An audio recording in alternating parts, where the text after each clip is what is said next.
don't you even deny it. Dahil matagal ko nang alam.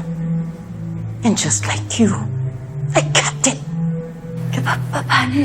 Kaya ako nahimatay ng concert. Dahil nalaman ko kay George at Perry ang totoo. At napatunayan ko yun sa DNA ni Jenny. Hanapin mo ang best laboratory na nagtitest ng DNA.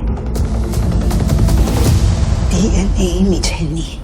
Minsan, gusto ko pa rin paniwalaan na hindi totoo yung panloloko niyo sa akin ni Dio. Na delusional ka lang talaga.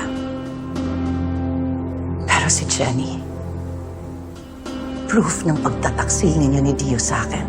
Akala ko napatawad mo na ako. Akala ko rin. Pero ang sakit. Lalo na nung tinanggap kita. Kasama yung anak mo. Saka ko lang malalaman na minahal ka rin pala talaga ni Dio.